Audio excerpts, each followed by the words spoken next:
दोस्तों, जैसा कि आप जानते हैं कि पूरे ब्रह्मांड में जितनी भी वस्तुएं मौजूद है वो सब छोटे छोटे सब्सटेंस से मिलकर बनी होती है और ये सब्सटेंस अनगिनत छोटे छोटे कणों से मिलकर बने होते हैं जिसे परमाणु या एटम कहते हैं। और हम आपको बता दें कि शुरुआती समय में एटम को ही दुनिया का सबसे छोटा कण माना जाता था। हालांकि बाद में ये पता चला कि एटम से भी छोटे पार्टिकल्स दुनिया में मौजूद हैं जिसे इलेक्ट्रॉन, प्रोटॉन और न्यूट्रॉन कहा जाता है। बट दोस्तों, आज हम बात करेंगे सिर्फ इलेक्ट्रॉन के बारे में कि इलेक्ट्रॉन की खोज किसने और कब की और इलेक्ट्रॉन को ढूंढने के पीछे कहानी क्या है।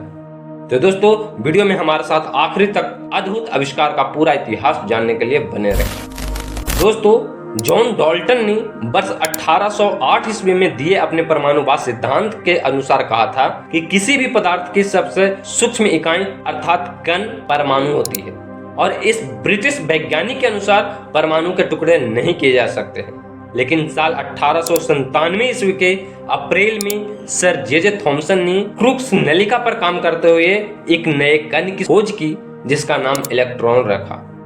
जे थॉमसन का जन्म 18 दिसंबर 1856 ईस्वी को इंग्लैंड के चीथम हिल में हुआ था। उनकी प्रारंभिक शिक्षा छोटी निजी स्कूलों में हुई जहां उन्होंने विज्ञान में उत्कृष्ट प्रतिभा और रुचि का प्रदर्शन किया।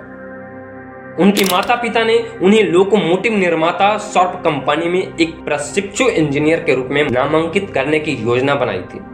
लेकिन साल 1873 ईस्वी में पिता के मृत्यु हो जाने के पश्चात योजना अधूरी रह गई। तब वह 1876 ईस्वी में ट्रिनिटी कॉलेज कैम्ब्रिज चले गए। 22 दिसंबर 1884 ईस्वी को थॉमसन को कैम्ब्रिज विश्वविद्यालय में भौतिकी के कैवेंडिश प्रोफेसर नियुक्त किया गया। दोस्तों, अगर शुरुआती बात करें तो कैथोड रिपल अध्ययन साल 1854 ईस्वी में शुरू हुआ था, जब एक जर्मन भौतिक वैज्ञानिक जूलियस प्लकर ने तकनीकी सहायक हेनरी गिस्लर से वैक्यूम ट्यूब में सुधार किया था। प्लकर ने 1858 ईस्वी में ट्यूब के अंदर दो इलेक्ट्रोड को सील करके और हवा को पूरी तरह निकाल करके इलेक्ट्रोड के बीच विद्युत प्रभाव को मजबूत करके कैथोड किरणों की खोज की थी। और इस खोज के दौरान उन्होंने अपनी कांच की नली की दीवार पर एक हरे रंग की चमक देखी और उसका श्रेय कैथोड से निकलने वाली किरणों को दिया जाता है। फिर 1869 ईस्वी में बेहतर वैक्यूम के साथ जोहान हिटर्फ नए कैथोड के सामने ही किसी वस्तु द्वारा डाली गई छाया को देखा। छाया ने यह सिद्ध किया कि कैथोड किरणें कैथोड से उत्पन्न होती है। फिर साल 1879 ईस्वी में अंग्रेजी भौतिक विज्ञानी रसायनज्ञ विलियम ग्रुप्स ने कैथोड किरणों की जांच की और पाया कि वे एक चुंबकीय क्षेत्र द्वारा मुड़े हुए थे। उनके मुड़ने की दिशा से उन्होंने यह पता लगाया कि यह नेगेटिव चार्ज पार्टिकल्स हैं, क्योंकि उनके व्यवहार बिल्कुल विद्युत की तरह ही थे। आपको बता दें कि उसका मानना था कि cathode ray electric field charge particles थे। हालांकि उनके काम ने इस मुद्दे को सही से सुलझाया तो नहीं।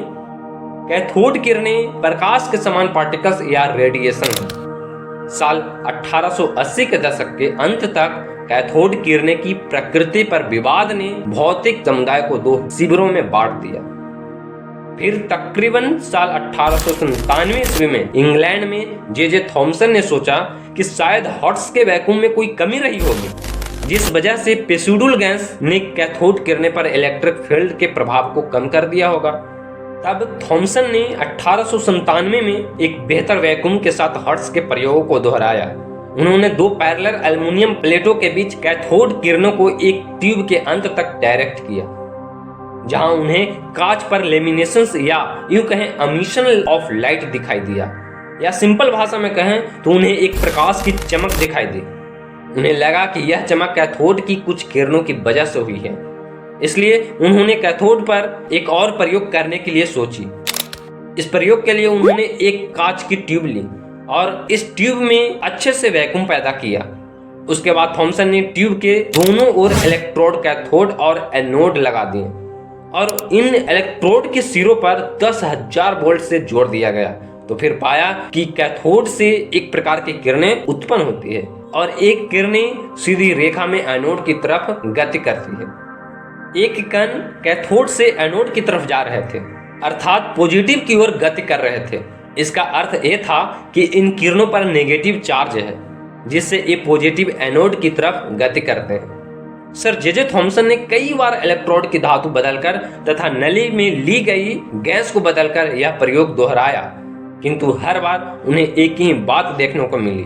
फिर जिसके बाद जे थॉमसन ने नेगेटिव कणों को निगेट्रॉन नाम दिया, जिन्हें कैथोड किरण भी कहा जाता है। फिर कुछ वर्ष बाद अस्टोनी नामक वैज्ञानिक ने इन किरणों को इलेक्ट्रॉन नाम दिया।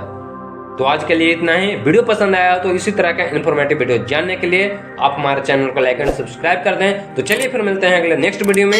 जब तक के लिए धन्यवाद।